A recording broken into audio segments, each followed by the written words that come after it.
Olá pessoal, muito bom dia porque nós estamos gravando, mas eu sei que o programa passará à noite. O que acontece? Nós estamos passando por algumas reestruturações na TV, então por conta disso o programa de hoje será gravado e disponibilizado mais tarde às 19 horas, tá bom pessoal? Antes de mais nada eu quero falar sobre a Soul TV. Isso mesmo, a Soul TV é um novo aplicativo que você também pode estar acompanhando o programa. É como se fosse um Netflix, né?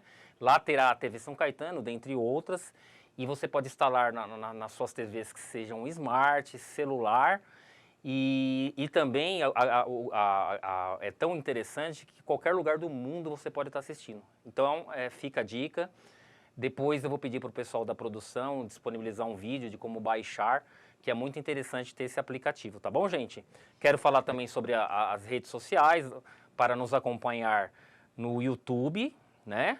TV SCS, também no Instagram, no Facebook é TV São Caetano, tá? E se inscrevam também no canal, que é importante para dar mais engajamento, para nós crescermos cada vez mais e termos mais assuntos interessantes como o de hoje. Hoje o programa está muito especial, falaremos sobre cultura e comunicação. E antes de anunciar o nosso convidado, quero oferecer o programa para a Funilaria 457, ela que fica na rua Nelly Pellegrino 457 em São Caetano do Sul, que tem nosso amigo Zé Ito. O serviço lá é sensacional, tá? Une qualidade, preço e atendimento ímpar, tanto no momento que você chega na oficina, tanto no momento que depois o seu carro é consertado. O pessoal lá é muito bacana e atende também várias seguradoras e particular. Tá bom, pessoal? Quero falar também e oferecer o programa A Bela Trigueira, uma padaria maravilhosa que fica na Avenida Presidente Kennedy, isso mesmo, 1555, no bairro Barcelona. Um grande beijo pro Marcão, pro Kleber, pra Wanda, pro Pablo. Cometerei várias injustiças aqui se eu nominar mais, porque provavelmente eu vou esquecer. Então, para todo mundo da Bela Trigueira, ela que oferece também, além desse atendimento maravilhoso, um serviço de muita qualidade em relação às gostosuras que lá tem. O pão é um dos melhores do ABC, a pizza é sensacional. Pessoal, vocês têm que experimentar, tá bom? E é um lugar que você se sente muito à vontade. Fica a dica, pessoal. Vamos lá, agora nós vamos anunciar o nosso convidado. Ele que tem um mega currículo, não só um mega currículo pela extensão, tá? Um mega currículo qualitativo, né? O cara é muito bom. Ele é o Valdir Luiz da Silva, ele é sociólogo, repórter, locutor, apresentador, dublador, mestre cerimonial, orientador do curso de oratória. Ele tem pós-graduação em marketing, político e propaganda eleitoral pela ECA USP. Atualmente é diretor de comunicação no Semasa. Há 32 anos na área de comunicação, atuando em criação, produção, direção e apresentação. Sociologia em vários seminários, na FSA, na USP, que é a Fundação Santo André, na USP, na PUC. Repórter, rádio correspondente para o Le Monde Diplomatie. Depois ele me corrige, meu francês. Brasil no Fórum Social Mundial. Rádio FM Cidade, rádios no ABC Paulista, locutor publicitário, editor Scala, spots comerciais veiculados em diversas emissoras brasileiras e em filmes publicitários veiculados pela TV Record e Rede TV, apresentador em eventos, show de Jota Quest, Titãs, Ira, Ivete Sangalo, Cláudia Leite, Carlinhos Brau, Rita Lee, Almir Sater, Martinho da Vila, Zeca Pagodinho, entre outros. Dublagem de filmes piloto, Rudderless, Golpe Duplo, Uma Noite de Natal, Piuí, O Inverno que Mudou Minha Vida, de 2012, Sibéria, desenho animado Thomas o Trenzinho, inúmeros documentários. Mestre cerimonial no Banco do Brasil, Petrobras, Ford, Sebrae, Tenares, Confab, Brastemp, Consul, Libes Farmacêutica, SESI, dentre outros. Participação direta na área de comunicação em campanhas políticas majoritária desde 1988. Ex-secretário de Cultura, Esportes e Lazer de Mauá. Eu vou deixar o contato dele, que é o 997478464, wlsecretario@gmail, é o e-mail dele.com. Redes sociais, Face e Insta, valdir.1.silva.1. O Insta repete, tá, pessoal? Quase acabou o programa e eu não... eu tô só no currículo dele, porque vocês viram realmente que é um currículo fantástico, notável, né? Antes de mais nada, Valdir, eu quero agradecer a sua presença, tá bom? Prazer é todo meu. Quero dar os parabéns também que nessa semana, dia 7, foi o dia do radialista, você também como radialista. E peço que você faça as suas considerações iniciais. Uma, eu acho que é pelo currículo, mas é pela idade, né? Imagina. Então a gente fez bastante coisa, mas é porque até muito tempo. Mas o prazer é todo meu, Marcelo, mais uma vez. Muito obrigado pelo convite, muito obrigado pelo pessoal também da TV São Caetano, que nos abraça, nos acolhe e estamos aí à disposição para dialogar, para conversar, isso é muito bom, né? Nós que agradecemos, viu, Valdir? Eu sempre procuro fazer a primeira pergunta, né, baseado na questão teórica, né, do tema. Por exemplo, nós vamos falar hoje de comunicação e cultura. Inicialmente, eu gostaria de começar com a cultura, né? O que é a cultura? Eu vou fazer uma subpergunta. O que é a cultura e qual é a importância dela em nossas vidas? Pergunta interessante, começou bem, parabéns. Obrigado. Eu acho que assim, as pessoas identificam, Marcelo, e o pessoal que está acompanhando, a cultura como uma posse, né? Posse de conhecimentos, posse de saberes. E com isso, o que acontece? As pessoas têm uma visão um pouquinho distorcida da coisa, porque tem uma propagação disso, que aí você tem pessoas cultas e pessoas não cultas. Isso é errado. Então é uma avaliação que a gente tem de imediato sobre o assunto, que é já bom a gente trazer à luz, já esclarecer. Porque, na verdade, a palavra cultura, ela vem do latim, né? E o latim é colere, que é cuidar. Então, por exemplo, você pega agricultura, que cuida da terra. Você pega puericultura, que cuida de criança. Culto religioso, que cuida dos deuses, né? Então, esse cuidar, nós temos uma capacidade como seres humanos de se relacionar com o ausente. Então, nós precisamos, de fato, de símbolos para isso. Tem uma coisa muito interessante na linguagem cultural, e aí eu não falo só da arte, de toda essa gama, esse peso que traz a cultura, que ela preenche o ausente. E de que forma que ela preenche esse ausente?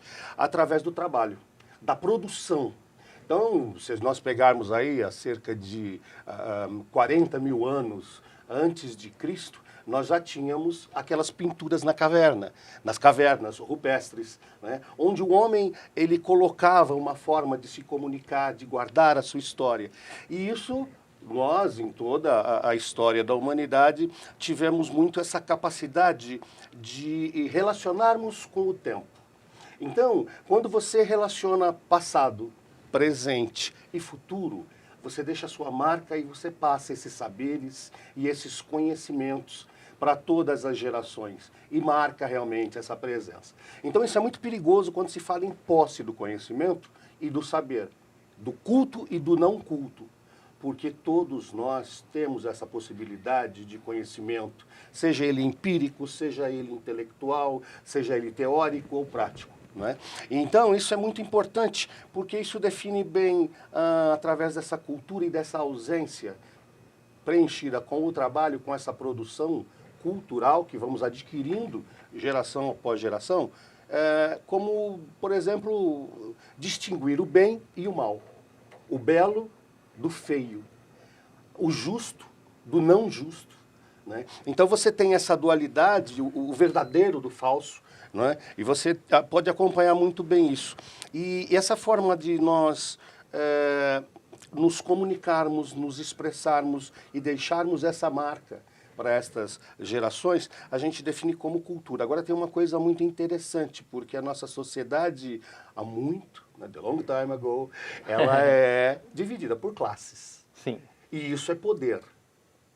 Aí torna-se algo muito perigoso e muito bem explorado para quem tem essa ferramenta, essa possibilidade. Nem todos têm acesso a esses instrumentos, a essas ferramentas. Quando você divide as classes sociais, poucos têm acesso e outros, muitos poucos acessos. Né? Poucas pessoas, muitos acessos a essas ferramentas, a esses instrumentos e a conhecimentos teóricos e práticos.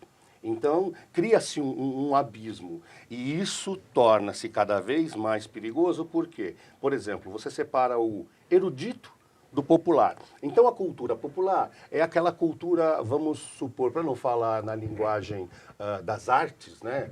Dança, música, teatro, cinema, vamos pegar uma benzedeira do interior, lá do fundo. Hoje, mesmo com o advento da internet, ainda tem alguns lugares que não pega sinal legal, vamos ficar com essa imagem. Ela tem todo o seu ritual, ela tem os conhecimentos das ervas que utiliza, dos chás que faz. Então, isso é uma cultura, vamos usar como cultura popular. Como a capoeira, como outras expressões estaduais, vamos ficar em Brasil por enquanto. E aí o que acontece? As classes médias têm os seus intelectuais e os seus artistas, e são considerados os eruditos. Porém, a classe dominante é a classe que financia, que patrocina e que detém todo esse poder da cultura e de influenciar a cultura na sociedade. E por que, quando a gente fala nessa questão, é interessante? O ditado popular, quem paga a banda, pede a música. Então, o que acontece com alguns chamados de mecenas, né? Nós tivemos aí uma simplificação. Então, você pega a cultura erudita, a cultura popular, você dá uma juntada na coisa, simplifica e vende. E aí esse produto chama-se o quê? A cultura de massas. Valdir, eu queria fazer um adendo. A gente ouve falar assim cotidianamente, né? Poxa, eu não vou assistir aquele programa. Estou falando da mídia, né? Televisiva. Uhum. Por exemplo, eu não vou assistir aquele programa, porque aquele programa lá não é um programa culto. Eu vou assistir uma cultura, né? O canal Cultura, vou acompanhar os filósofos, né? Eu percebo que às vezes as pessoas tratam a cultura com uma taxatividade, ó. Isso é culto, isso não é culto, né? Você enxerga isso também na sociedade? Você acha que é um caminho perigoso e desestimulador as pessoas pensarem dessa forma? É um projeto político. É um projeto de poder. E para você ter uma ideia, Marcelo, muito bem observado, nós tivemos, a partir da década de 20, a escola de Frankfurt, Alemanha, né? E lá nós tivemos, por exemplo, o Adorno, né? Theodor Adorno, e o Marx Horkheimer também, que discutiram muito bem, aprofundaram, pesquisaram, estudaram muito sobre a indústria cultural. E essa indústria cultural de massas, como você muito bem disse, partindo da arte, do cinema, do teatro, da música, da dança, como nós dissemos, as várias linguagens. E isso foi muito bem discutido, porque depois isso se transformou num produto de mercado, numa mercadologia. E essa mercadologia botou preço e ditou modas, e dita modas até hoje.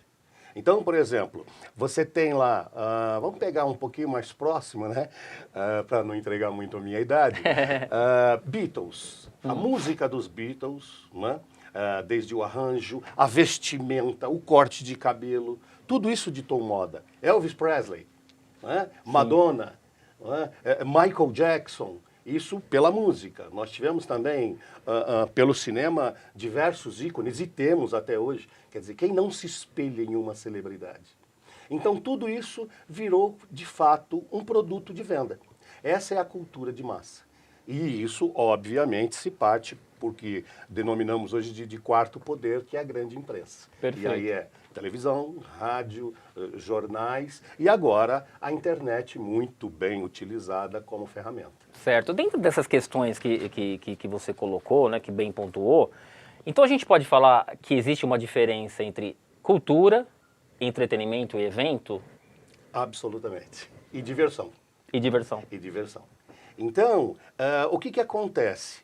Quanto menos você pesquisa, quanto menos você conhece, quanto menos você sabe, mais fácil de se manipular é.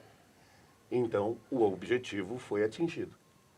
Agora, tem coisas interessantes. Eu acho que assim, a gente estava falando em símbolos. Eu vou pegar, você como um excelente advogado, vou usar essa imagem do símbolo criado, porque hoje não se cria tantos símbolos. Aliás, pouquíssimo, porque hoje o nosso mundo está bem mais superficial e com a internet, que ainda está engatinhando, a gente ainda está perdido tentando se achar enquanto ferramenta. Mas, por exemplo, nós tivemos o símbolo do direito, não é? É a deusa da justiça. Né? Deusa da justiça, na Grécia foi, se não Artemis? me falha, não, a Déce. A Déce, filha de Zeus com Temis. Com Temis. Isso, que já traz, né, a justiça, a venda nos olhos, na época, para não distinguir as classes sociais, não distinguir a raça, não distinguir gênero. Não é? A gente tem essa imagem hoje aqui. E ela também foi fruto de uma fusão com a deusa Mate, do Antigo Egito, que trazia a espada, que era a justiça. Ou seja, a justiça na época, a gente já sabe como é que é, né? Sim, então, me desculpe se eu viajar muito, mas, por exemplo, a gente pega, não muito tempo, aí, uns 200 anos, a gente pega quando, por exemplo, alguém era condenado à morte. As pessoas, os mais pobres, os desprovidos de recursos, dependendo da sua classe social, eles eram enforcados, eram linchados e mortos. Se fossem autoridades, cavaleiros, né, eles eram degolados com o machado ou a espada, para sentir menos dor, porque eles se consideravam mais justos. Então, sobre todo esse aspecto, esses símbolos são muito importantes, e por isso que entra a cultura. A cultura nada mais é do que resistência. Então, para que se tenha uma cultura de verdade, não só entretenimento e diversão, que é fundamental para o espírito, e Freud explica bastante isso também, principalmente se a gente pegar Nietzsche para ver essa angústia do ser humano, como é muito bem colocado por ele. Nós temos situações, por exemplo, quando eu falei da capoeira e do samba. Não faz muito tempo, capoeiristas, muito tempo, eu digo há mais de 50 anos, eram presos por praticar a sua cultura. Ela era colocada como uma cultura vulgar, uma anticultura. Não é? E aí, a mesma coisa com o samba. Não é? Tem uma foto emblemática do Cartola, por exemplo, ao lado de uma viatura policial, não é? Onde ele estava sendo preso e foi justificado que era vadiagem. E, na verdade, ele era compositor e cantor de samba. Não é? E nós temos coisas maravilhosas de Cartola. Então, quando a gente percebe esse tipo de atitude das classes dominantes sobre a cultura e a resistência popular cultural, ela é fundamental. E para isso tem que ter conhecimento, pesquisa, no mínimo curiosidade. E a cultura nos traz muito isso. Quando você vai fazer um espetáculo teatral, por exemplo, você precisa pesquisar todo o contexto histórico do espetáculo, da peça, compor um personagem, não é? E aí você vai entendendo a história. E você conhecendo, você é menos manipulado. E quando você passa isso para o seu público pega. Bom, não é à toa que na Grécia nós tivemos lá o nascimento do teatro, né? E muitas referências gregas, né, que nós temos. Então, ele já era colocado como drama, como tragédia, como comédia, para poder, metaforicamente ou diretamente, trazer a realidade do público sobre a atuação, principalmente dos governantes da época. Ah, perfeito. Valdir, o programa, como o próprio nome sugere, né, é o direito para o povo. Então, no segundo bloco, eu falarei sobre questões atinentes aos direitos das pessoas, do acesso à justiça, e por aí seguimos. Com isso tudo que você falou, eu gostaria de fazer um parênteses, né? Além da falta de iniciativa governamental, de uma maneira geral, você acha que a questão da precificação, por exemplo, do acesso valorativo à cultura, ele é muito alto para as pessoas? Ou não? Você acha que realmente existe essa questão também, ou você acha que é mais voltado ao incentivo mesmo, né? Caro para uma pessoa, para uma nação, é a falta de conhecimento. Isso não tem preço. Então, falta sim muito incentivo municipal, estadual, federal para a cultura no nosso país. Haja vista as secretarias de cultura, por exemplo. O orçamento, se você vai ver o orçamento que elas recebem em detrimento de outras secretarias, não deixando de lado, pelo amor de Deus, saúde, educação, que é fundamental, esporte, mobilidade urbana, enfim. Tem toda essa gama para se administrar uma cidade, um estado, um país, mas a cultura, de fato, e a educação, não é? Elas deveriam, sim, ter um olhar muito mais especial. E me dói muito, principalmente ver quando uma cidade ou um estado coloca na mesma secretaria, com a mesma verba, cultura e educação juntos. E não separam isso, em termos de orçamento. Assim, em termos de orçamento eu concordo plenamente com você. Agora, em termos de matéria, de segmento, eu acho que a cultura e a educação andam junto, né? Elas caminham totalmente juntos. Fundamental. Né? Isso. Fundamental, né? Você ter essa... Vou te dar um exemplo. E é um exemplo que eu sempre gosto de dar, porque filosoficamente ele é muito... Filosofia já é profundo, né? Platão e o mito da caverna. Então, só para... Eu sei que a gente já conhece bastante, mas só para relembrar, ele tem uma metáfora muito bacana no livro A República. Ele traz o seguinte... uma caverna, você imagina uma caverna, no fundo dessa caverna está sendo projetada uma imagem. E pessoas estão com seus grilhões acorrentadas ao fundo dessa caverna. Atrás dessas pessoas tem um muro, uma certa altura. Nessa certa altura, depois do muro, tem pessoas com imagens, figuras, né, passando atrás desse muro. E atrás dessas pessoas tem a entrada da caverna e nela uma fogueira. Ou seja, a luz pouca do sol e mais a fogueira passam por essas figuras, esses símbolos, que são refletidos na parede. Aquilo que é refletido na parede é o que nós enxergamos como vida, como mundo real. Porém, Platão observa o seguinte, gente, alguém ali resolve começar a estudar, a conhecer, a saber, começa a ter cultura, educação, começa a entender como aquelas coisas funcionam. Ele se solta daquele grilhão. Continua estudando, continua aprendendo, continua praticando, e ele transpõe aquele muro. E aí ele vê que as pessoas que estão ali passando com aquela figura são pessoas que são pagas por quem detém o verdadeiro conhecimento e não quer mostrar a realidade para continuar manipulando as pessoas. E aí ele continua conhecendo, estudando, praticando, absorvendo saberes, e ele sai daquela caverna. Naquele momento que ele sai da caverna, aquela luz, aquele sol é tão forte que o cega. Mas ele continua no seu caminho, na sua persistência, na sua curiosidade, em tentar acompanhar esse saber. E aí sim, ele vai se deparar com o mundo real, com o cavalo realmente que é real, com o rio, com as árvores, com outros seres humanos, com muito mais perceptíveis aos nossos 5 sentidos. Não é? Aí ele volta desesperado para poder conhecer aquilo e contar. Gente, pelo amor de Deus, vocês não estão vendo a realidade, isso é distorcido. E as pessoas, esse cara é louco, esse cara não está batendo bem das ideias. E ele continua, mas vocês precisam, eu vi, eu estive lá, olha, funciona, estão nos enganando, manipulando. E as pessoas, esse cara é louco, batem nesse cara. E ao final, por não entenderem aquilo e não terem essa visão de mundo real, eles acabam por eliminar o cidadão. Eles matam o cidadão. Essa metáfora muita gente diz que Platão dedicou a Sócrates.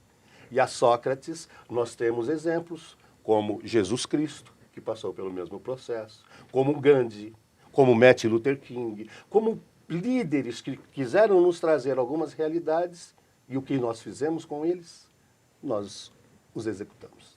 Valdir, como eu disse outrora, eu ia perguntar sobre a questão da oratória. Só que eu vou aproveitar, então, para nós iniciarmos com essa pergunta no segundo bloco. Bem, pessoal, voltamos para esse papo gostoso. Eu até brinquei com o Valdir no intervalo, né? Até com os meninos aqui da produção, que não está sendo uma entrevista, está sendo uma aula, né? Porque eu tenho certeza que eu vou sair daqui aprendendo muitas coisas valorosas, e vocês também aí de casa. Antes de fechar o bloco anterior, eu ia perguntar para o Valdir a questão de uma das atividades dele, que ele trabalha com oratória também, né? Para ele falar a importância, por que aprender oratória. O que você acha, Valdir, de falar isso para a gente agora? Vou aproveitar então e agradecer, né, tanto a Gláucia quanto ao Juan, que estão aqui na produção, e dizer, como disse Paulo Freire também, que não existe aula, não existe ensinamento, existe troca de saberes.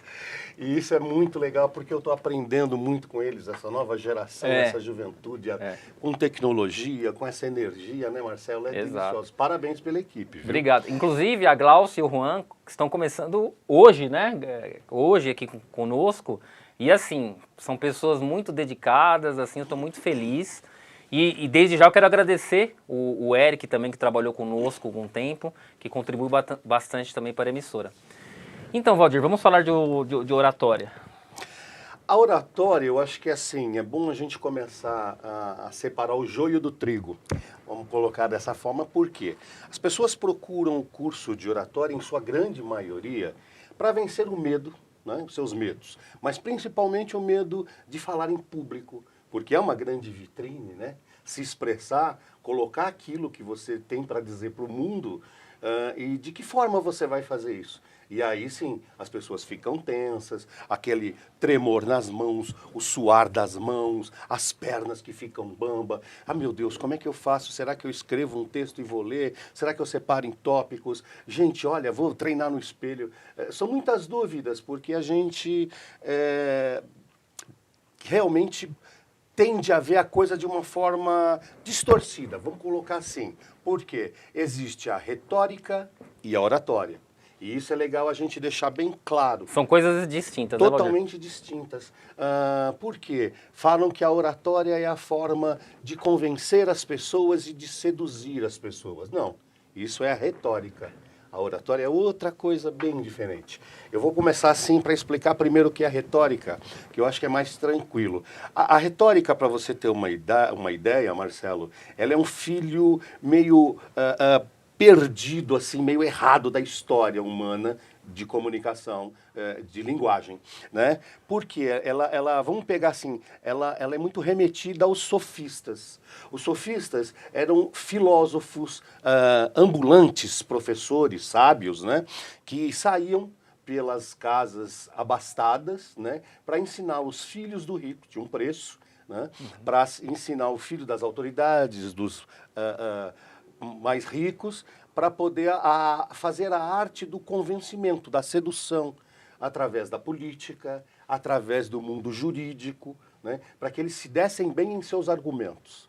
Isso, então, é a retórica. Então, ensinavam aqueles jovens a exercer esse tipo de discurso, né, vamos dizer assim.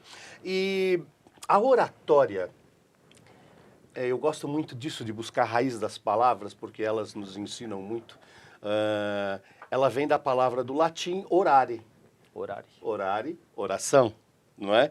Então, significa falar de uma forma ritual.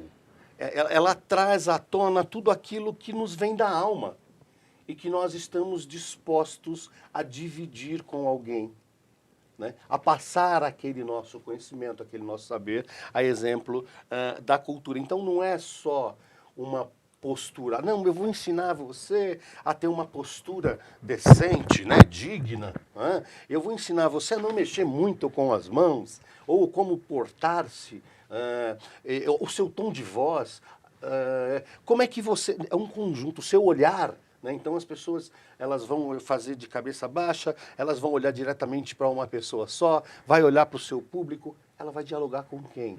Então, a oratória é o conjunto de tudo isso, mas com uma questão fundamental, o conteúdo. Bacana. Eu queria fazer uma pergunta, Valdir, que me veio à mente agora, a leitura de um livro que eu fiz. Eu esqueci o nome do livro, mas ele fala assim, a gente fala até sem falar, né?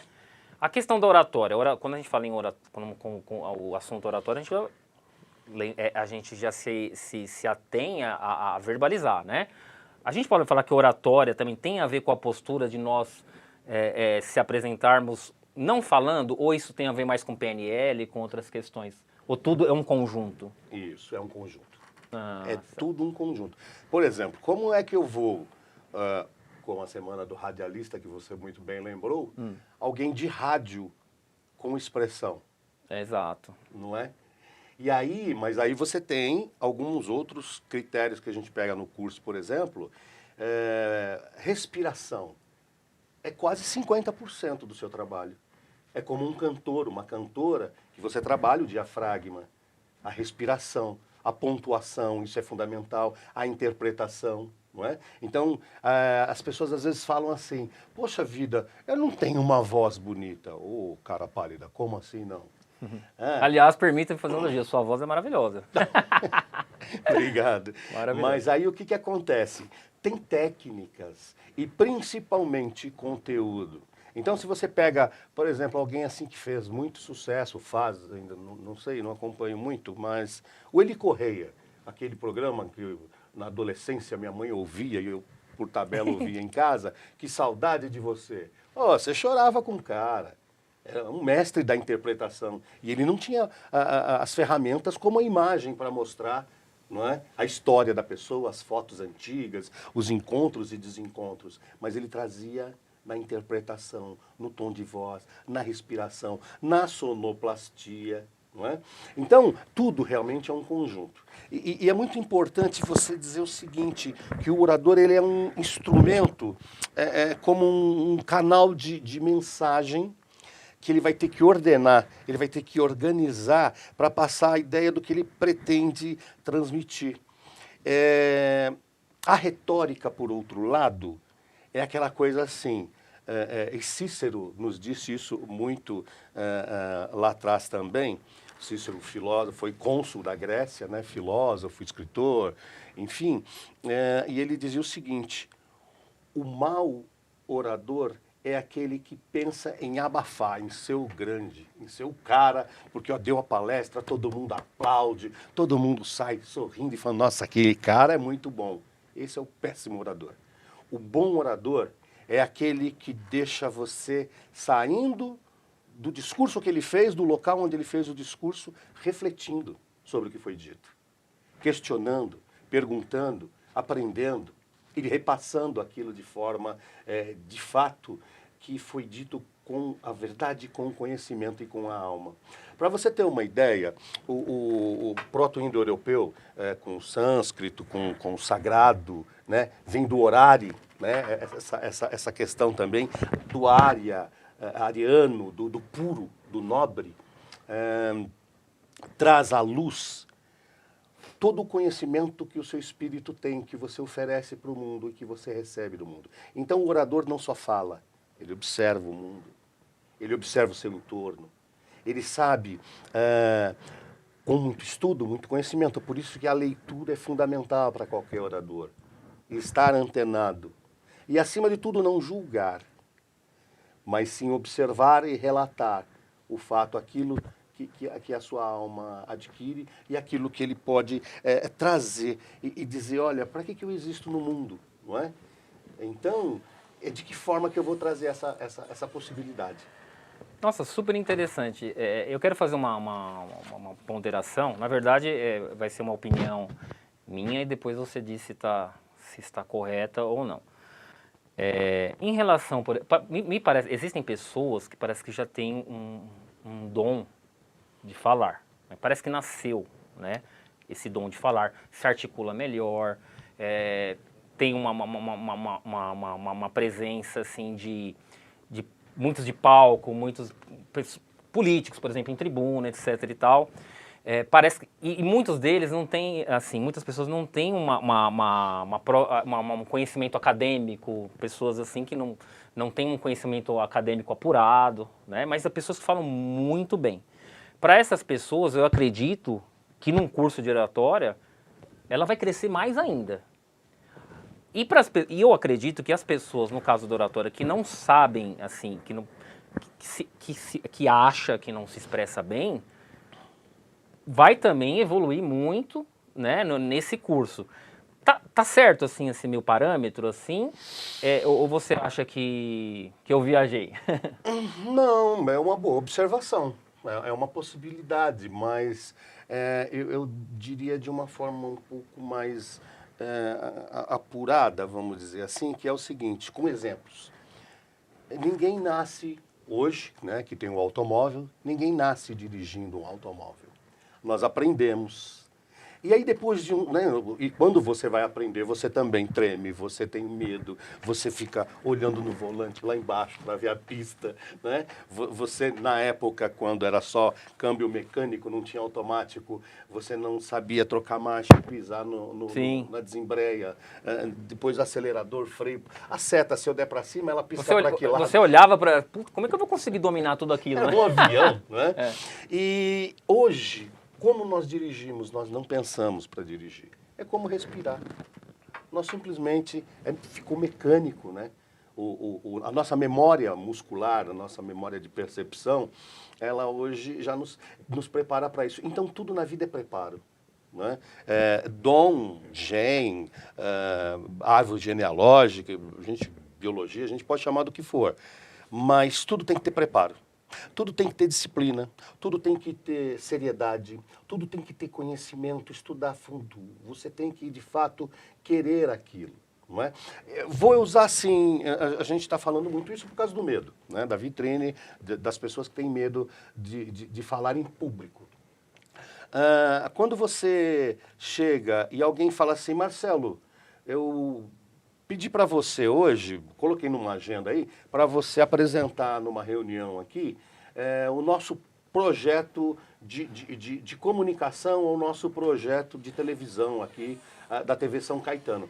Você vai lá para mim? Ninguém vai te jogar na fogueira do nada. Por que te escolheram?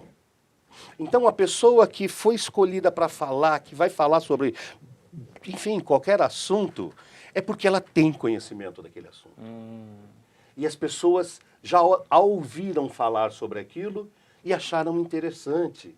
Então, essa insegurança, de fato, são melindres que nós vamos colocando no nosso dia a dia pelas novidades, pelo que é diferente, por sair da linha de nosso conforto, né? Mas, na verdade, é um grande momento para você expor de forma o seu conhecimento, o do seu grupo, que você representa, e as pessoas que são interessadas. Ninguém melhor do que você para dizer sobre esse assunto. Então você já tem essa segurança, falar, poxa vida, é verdade, né? Se me chamaram é porque eu conheço alguma coisa sobre isso. E aí depois, lógico, aí vem vai desenvolvendo, preparo, né? Os políticos têm preparos especiais para isso. Poxa, eu já trabalhei com bastante, eu já trabalhei com várias entidades sindicais, com partidos políticos, com igrejas, enfim, para cursos de oratória para grupos, como o OAB, por exemplo. Né? Inclusive o advogado, né? O advogado, a palavra é um dos exercícios, né? Não é? Então, eu acho que essa coisa não adianta, como você falou, não adianta, eu tenho que ter um conjunto de coisas, não adianta eu apenas ser um livro de capa bonita. Eu preciso, de fato, ter dentro dele conteúdo para me passar. E também não é aquele livro, não adianta eu ter aquela embalagem, abriu, falou, nossa, que capa bonita, depois abriu, nossa, essa tinta aqui é especial, veio lá do monastério, não sei, não é? E aí o conteúdo, o papel é maravilhoso, mas o conteúdo agregou pífio, né? Ao meu conhecimento, não é? A minha evolução enquanto ser humano. Então, a oratória ela é muito importante, porque você precisa, como eu disse, de passar a sua mensagem com muita disciplina e principalmente, Marcelo, o que causa bastante medo às pessoas além dessa vitrine é a sua ansiedade. A ansiedade de falar, meu Deus, será que eu vou estar numa vitrine, eu vou me expor, como vão me ver? Não é? Então, esta ansiedade, ela não permite com que você esteja presente no assunto. E aí você divaga, e aí você não tem um roteiro, você não tem uma disciplina. Né? Então, por exemplo, vamos colocar assim, se eu estou no meu dia a dia conversando com uma pessoa, seja aqui em uma entrevista, seja numa calçada, seja na mesa de um bar tomando um vinho, enfim, eu estou presente ali, eu não vou pegar meu celular, sabe, e ficar aqui, não, é isso mesmo, né? Eu não vou estar pensando, mas, poxa, por que eu estou aqui hoje, hein? O que esse cara está falando? Pô, se a conversa não for bacana, tenta direcionar para um outro assunto. Se não for legal, evita a companhia, uai. Né? É verdade, simples assim, né? Então, são coisas que, assim, esteja presente, sinta o que a pessoa sente, sinta a dor da pessoa, sinta a alegria da pessoa. Se ela está te contando aquilo, confidenciando algo, é porque ela confia em você e porque ela, no fundo, está pedindo uma opinião sua. E não é de qualquer outra pessoa. Ela escolheu você para aquilo. Então, para o seu público, a mesma coisa. Esteja presente, né? Participe, faça com que ele interaja, envolva. Não é? E isso a retórica não faz porque ela é artificial. A oratória, sim, porque é um ritual, é um horário, é uma coisa que você vai dialogando, trocando, dando e recebendo. Essa é a função da oratória. Muito bacana, Valdir. Agora, por todas essas explanações que você fez, né? Outro dia eu estava conversando, traz um caso prático aqui, outro dia eu estava conversando com um rapaz que ele foi fazer uma entrevista no emprego. O rapaz, ele tem um currículo impecável, muito inteligente, uma pessoa boníssima, só que na hora da entrevista, ele contou isso para mim, né? Como ele é muito amigo meu, ele confidenciou isso para mim. Ele disse que balançava a perna, ele disse que tinha uns trejeitos lá que ele fazia, que estava suando, sabe? Coisas assim que foram determinantes para que o entrevistador, no caso o recrutador, não o contratasse, né? Então, para você ver a importância da oratória em tudo na nossa vida, né? Nesses casos, por exemplo, que eu acabei de citar, no caso prático que eu acabei de citar, a oratória ajudaria muito, né? Uma pessoa que se prepararia para uma entrevista. Serviria como um auxílio, um grande auxílio. Um grande auxílio. Porém, tem outras questões a serem observadas em relação a isso. Não é? Então, quando você vai admitir alguém, então você vai fazer uma entrevista, o que você quer dessa pessoa? Você não quer ansiedade, você não quer medo, você quer pessoas que sejam proativas, Sim. Você quer pessoas que sejam equilibradas, pessoas que tenham, inclusive, né, aquela postura de observação. Inteligência emocional, né? Inteligência emocional, de perceber o ambiente, o problema, e através daquilo não só resolvê-lo, mas dividir com o grupo de que melhor forma aquilo vai ser dado. Não é? Então, tudo isso requer treinamento. Quando a gente sai para poder fazer uma entrevista, muitos se preocupam com a vestimenta, que é interessante, essa coisa toda, porém, tem uma coisa maior que é o conteúdo, que é a necessidade da empresa. Pesquisou sobre a empresa. Boa, essa é muito boa. Qual a linha de conduta, a missão da empresa? Não é? Tenta ver ali, até nas redes sociais, não é? Acompanha as redes sociais da empresa, ver qual é realmente essa missão e como você vai poder contribuir com aquilo. Você vai chegar muito mais seguro. Então você não vai cair de paraquedas para uma entrevista. Não é? E também por que eles olharam o seu currículo. Ora, se você falou que eu sou locutor, eu não vou chegar e não colocar isso no meu currículo. Mas se eu não for, eu também não vou colocar que eu sou locutor se eu não sou. Né? Vai que o cara lá... E outra, né? Nesse caso é óbvio, né? O locutor vai ter que fazer lá um teste de voz, então você vai ter que ler um texto. Né? Aí é outra coisa. Mas quando a pessoa apresenta um currículo e mente no currículo, já está errado. Para tudo. seja honesto, seja franco, seja verdadeiro. Isso vai te dar segurança. Né? E lógico, e tem técnicas de respiração. Para você ter uma ideia, a oratória, a gente falou em cultura no primeiro bloco, do cultuar, né? Do cuidar, nós temos alguns cultivos na oratória. Por exemplo, a gente tem o cultivo do espírito. Qual é o cultivo do espírito na oratória? É essa certeza do preparo que você teve e de como você vai se expressar através desse seu aparelho fonador, não é? Dessa respiração, dessa minha...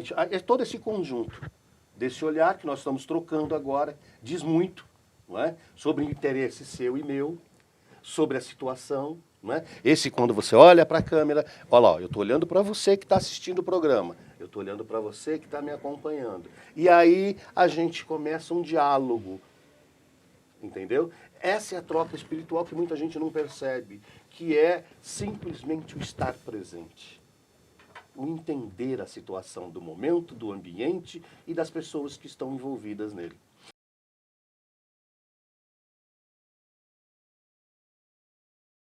Valdir, você está falando sobre a questão do cultivo da fala, muito interessante. Gostaria que você desse um exemplo, por exemplo, de interpretação. Interpretação é uma coisa maravilhosa, bonita demais.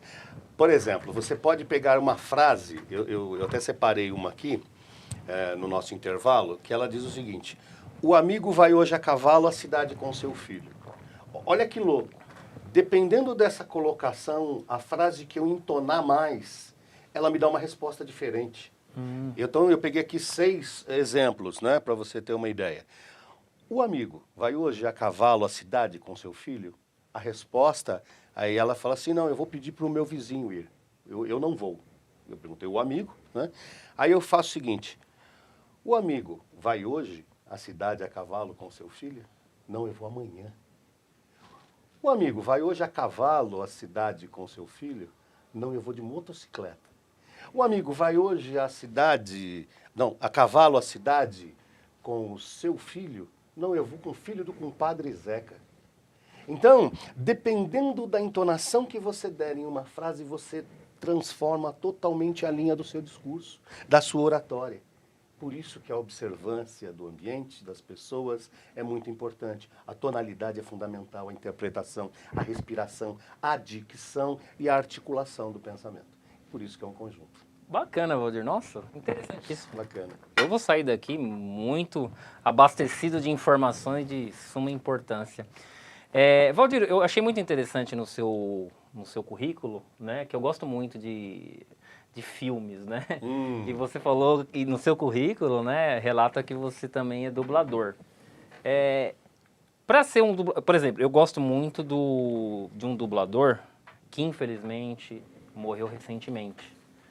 Que eu acho se tiver um outro Wolverine, a gente vai lembrar dele para sempre, porque aquilo assim, ele trazia uma identidade para o personagem assim fantástica, né? Como é que é a questão da dublagem, né? O ator de dublagem, né? Inclusive você tem o DRT, né? Primeira exigência é ter o DRT. Mas eu queria te falar o seguinte, como é que é feito a escolha de um dublador? É pelo timbre de voz mesmo? Porque é a voz ali que vai fluir, né? Como é que funciona essa questão? É o timbre de voz, a tonalidade, né? Que mais se aproxima com as características do personagem. De preferência com o ator originário daquela cena. Não é? Certo. Então isso deixa muito forte. E um adendo, né? O Brasil é considerado um dos melhores países em relação à dublagem. Poxa, que legal. Inclusive, um dos primeiros reconhecimentos disso foi lá, antigamente, o dublador do desenho animado dos Flintstones, que fazia o Fred Flintstone. Né? E foi dito, inclusive, que ele fazia muito melhor do que o original.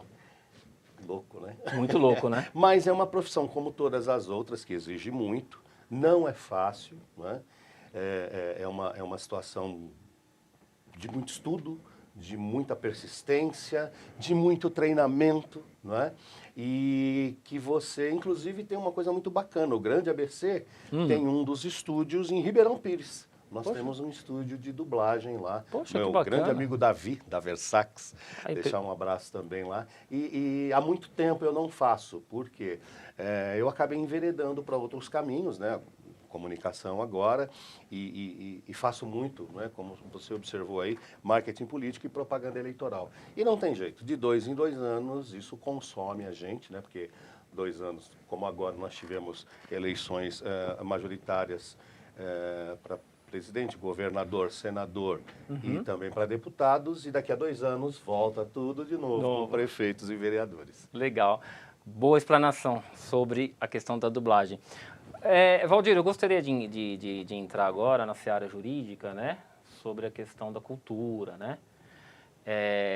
O artigo 215 da Constituição Federal fala que todos têm direito ao acesso à cultura, né? Uma garantia constitucional importantíssima para você ver a importância da cultura em nossas vidas. Países como a Alemanha, a França, eles investem na cultura de uma maneira muito mais significativa que determinados países, por exemplo, como o nosso, né? Eles têm um berço cultural muito produtivo, né? Tem muito incentivo à cultura.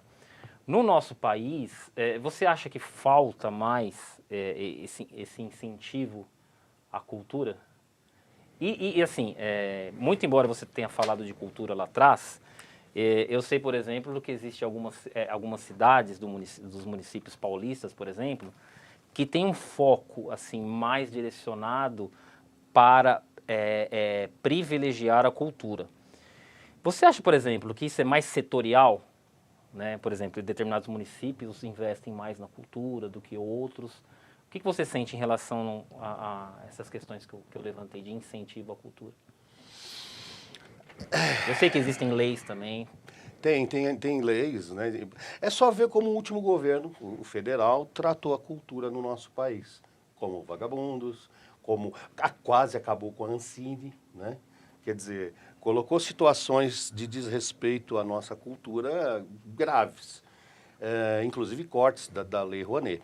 Então, depende muito de quem está à frente do poder e da sua clientela, ou seja, do seu eleitorado, dos seus eleitores. Então, de novo, a gente volta àquela questão. Quanto mais entretenimento eu tiver, mais diversão eu tiver, teoricamente eu exijo menos cultura. E quanto mais cultura eu tiver, mais conhecimentos e saberes, muito mais eu vou cobrar das políticas públicas do meu governante, do cara que me representa ali, né? Você ia perguntar? Não, então, eu ia fazer um adendo, porque eu estudei um projeto de lei numa cidade do interior, né, que assim, me parece que eles são muito debruçados nessa questão de alavancar a cultura na cidade, né? Com bolsas de estudo, com projetos sociais, são políticas públicas muito envolventes nesse sentido. Por isso que eu perguntei para você, né, sobre essa questão setorial, mas assim, é justamente isso que você falou, né? Depende muito da intenção, da vontade política, né? E eu acho que isso aí deveria ser mais pulverizado, ter porque assim, a Constituição está a cultura está agraciada na Constituição Federal, mas a gente está falando de um texto bonito, etc. e tal. Precisa ter mais aplicabilidade, né, de recurso, né, nesse sentido, né? É simples, Marcelo, é só a gente ver como as autoridades públicas tratam o nosso patrimônio histórico. Como é, de fato, a nossa memória que está, de fato, tendo uma atenção ou não, ao ponto de você ter um orçamento pífio para a cultura e você ter que decidir entre se você vai ter cultura centralizada ou descentralizada, que é o ideal. Descentralizar por quê? Ir até onde o povo está. Levar a sua cultura nas periferias da sua cidade, nos pontos onde você precisa, de fato, de formação. E isso dificilmente você acompanha em algumas administrações. Bacana. Vamos falar de liberdade de expressão. É um tema assim que é muito recorrente e muitas pessoas discutem muito a questão do limítrofe, né? Do limite. Qual que é o limite? Determinada cidade do ABC, recentemente, teve uma polêmica em relação a um comediante que foi convidado, aliás, que faria um show beneficente na cidade, show beneficente, e antes do show ele tem esse costume de fazer piadas em relação aos chefes do executivo das cidades que ele vai, né? E ele fez uma piada, o prefeito não gostou, né? E interrompeu o show, né? Detalhe, repise-se, né? O show era beneficente, né? O que você acha nesse sentido? Se você quiser opinar sobre isso, tiver uma opinião formada sobre isso, porque falei de limite, né? Porque, assim, deixou de fazer um show que é beneficente, ou seja, a gente está falando de interesse público, né?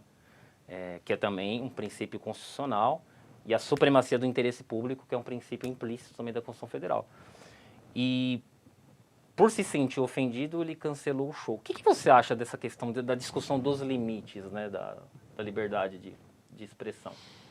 Eu nem discuto isso, o limite de liberdade de expressão para uma coisa tão hipócrita como essa, né? De fato, é inconcebível, quer dizer, você, então, o rei está nu. Né? Não vamos contar toda a história, porque não precisa, todo mundo já conhece. Mas aí a gente volta naquela questão de quem, teoricamente, como é beneficente, mas, no fundo, se você parar para observar bem, quem paga a banda, pede a música. E essa autoridade, ela não... Quem faz isso não tem autoridade. Ela tem o poder provisório do momento. E ela realiza isso. Mas ela não tem autoridade.